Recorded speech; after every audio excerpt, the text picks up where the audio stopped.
ہم آج کل بڑا سن رہے ہیں digital currency who, but coin ہے، کرپٹو ہے، یہ ساری چیزیں ہم سن رہے ہیں اور دنیا ساری ڈیجیٹل معیشت کی طرف آہستہ آہستہ سلولی شفٹ کر رہی ہے. پہلے تو تھوڑا سا ہمیں واضح کریں اس حوالے سے. جی بسم اللہ الرحمن الرحیم. اچھا، یہ واقعی آپ نے ایسا مسئلہ ڈسکس کیا ہے کہ جس کی ابھی تک صورتحال واضح نہیں ہے. بالکل کہ اس کے اوپر کیا بندہ بات کرے اور کیا نہ کرے. بالکل ایسا ہی ہے. لیکن میں نے جو اس کو پڑھا اور جو اس کے بارے میں معلومات گیدر کی، تو میں تو صرف اپنے جو ہمارے اسلامک پرسپیکٹیو کے اندر اس بات کو لوں گا کہ اسلام نے کسی بھی چیز کو باؤنڈ نہیں کیا ہوا یا ایک جگہ کے اوپر تالا نہیں لگا دیا ہوا کہ جو معاملات زندگی ہیں وہ آپ اس جگہ پر باؤنڈ کر دیں گے. بالکل ٹھیک ہے. وقت کے ساتھ ساتھ کرنسیز چینج ہوتی رہی ہیں. تو جیسے ابتدائی اسلام میں کرنسی کا معیار کچھ اور تھا، اور کئی جگہوں پہ تو صرف پروڈکٹ اس وقت کرنسی ہوتی تھی، یعنی سونا یا چاندی اس کے براہ راست اس کے بدلے میں کوئی چیز خریدی جاتی تھی، تو اس کو بطور کرنسی استعمال کیا جاتا تھا. اس کے بعد وقت کے ساتھ ساتھ ایسی اور نادر پروڈکٹس جو وجود میں آتی رہیں وہ ایز اے کرنسی یوز ہوتی رہیں. پھر ان کی بیس پر آگے کرنسی چینج ہو گئی اور نوٹ بن گئے. جیسے بعد میں آ گیا کہ سونا بیس بن گیا کہ کس ملک کے پاس کتنا سونا ہوتا ہے تو اس کے حساب سے وہ ملک اتنی کرنسی چھاپ لیتا تھا. اب وہ چیزیں بھی ختم ہو گئیں اور پھر آگے ایک نیا ٹرینڈ آ گیا کہ اب تو صرف رسد طلب کے مطابق جو ہے نا وہ نوٹ چھاپے جاتے ہیں اور کرنسی دی جاتی ہے. اب آہستہ آہستہ دنیا جب سے یہ آئی ٹی نے ترقی کر لی اور ہر چیز تقریباً کمپیوٹرائزڈ ہو گئیں اور ڈیجیٹل کے اوپر آ گئیں، تو اب ہم دیکھ رہے ہیں پچھلے، مجھے نہیں یاد پڑتا کہ پچھلے کوئی 5-6 سال سے میں نے اپنی جیب میں پیسے رکھے ہوں. ایسا ہی ہے. اور پہلے آپ کو پتا ہوگا کہ وہ بڑے خوبصورت والیٹ لوگ رکھتے تھے اپنے پاس، تحفے دیتے تھے. تحفے دیتے تھے اور ان میں پیسے بھی بڑے ترتیب کے ساتھ لگا کے، 1000 کے نوٹ الگ ہوتے تھے، 500 کے، 100 کے، 50 کے، ترتیب سے رکھتے تھے اور ان کو پھر نکال کے اتنے نوٹ گن کے کسی کو دینے.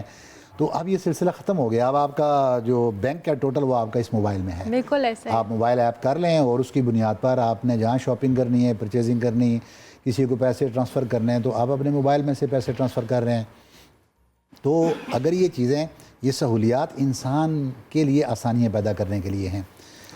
کسی چیز کی جو حرمت یا حلت ہے کہ وہ جائز ہے یا ناجائز ہے، تو اس کی بنیادی شرائط جو ہوتی ہیں وہ یہ ہیں کہ کیا وہ اسلام کے جو بنیادی اصول ہیں، اساسیات ہیں، وہ ان کے اگینسٹ تو نہیں ہیں. بالکل ٹھیک ہے. تو اگر ان کے اگینسٹ ہوں گی تو وہ یقیناً وہ جائز نہیں ہوگا ان کا استعمال، اور اگر اگینسٹ نہیں ہے اور انسانیت کے بھلے کے لیے ہیں تو وہ جائز ہوں گی.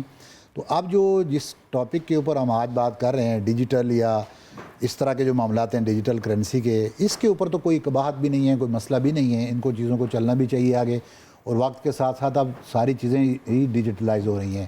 اب تو جو پہلے کتابیں فزیکلی ہوتی تھی وہ سب ادھر چلی گئیں. اب آپ پی ڈی ایف کی صورت میں بکس آپ کو اویلیبل ہو رہی ہیں. چیٹ جی ٹی پی پہ لوگ چلے گئے، اس سے سب معلوم. اب تو لوگوں نے بلکہ مقالہ جات بھی وہاں سے لکھنا شروع کر دیے ہیں. بالکل ایسا ٹھیک ہے. اب ان کے لیے وہ جو پلیجرزم کا طریقہ کار بھی انہوں نے نیا ڈھونڈا ہے، مختلف ہو گیا نا. ہو گیا ہے. تو وہ بھی لوگوں کا بہرحال مختلف جو چیزوں کا استعمال ہے تو وہ اس میں ہم کر سکتے ہیں. یہ جو اسپیسیفک ایشو ہے نا ہمارا، یہ کرپٹو کرنسی اور خاص کر کے یہ بٹ کوائن اور اس ٹائپ کی جو چیزیں ہیں، اب ان کے حوالے سے اس وقت مختلف، ایون کہ میں نے جتنے بھی اسکالرز کو بھی پڑھا ہے نا، تو شرعی اسکالرز بھی اس کے اوپر کوئی رائے قائم کرنے میں ابھی تک کامیاب نہیں ہوئے. اس کی وجہ بنیادی یہ ہے کہ وہ اس کے اصل بنیادی سسٹم کو ہی نہیں سمجھ سکے کہ یہ چیز کیا ہے، یہ ورکنگ کیسے کر رہے ہیں اور ان کے پیچھے کون ہیں، یہ اس کی بنیاد کیا ہے.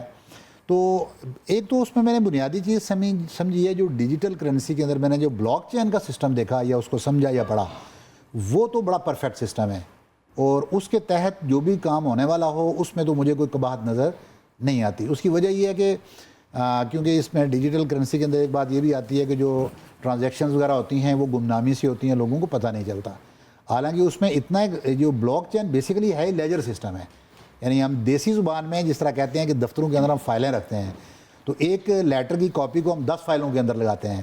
کسی ایک کاپی سے اگر وہ گم ہو سکتا ہے لیکن 10 سے تو گم نہیں ہوگا، تو کہیں نہ کہیں سے وہ کاپی ہمیں مل جائے گی.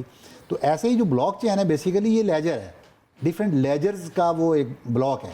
ٹھیک ہے. تو اس میں وہ چیزیں آپ کی، تو وہ آپ کا ریکارڈ سارا وہاں محفوظ ہو رہا ہے. تو اس طرح سے اس میں بٹ کوائن کا اسپیسیفکل ایشو جو ہے نا وہ یہ ہے کہ اس کے اندر جو ڈراپ بیک مجھے نظر آیا اس کے سارے میں، 2009 میں یہ سٹارٹ ہوتا ہے. 2010 میں نے ایک سٹوری پڑھی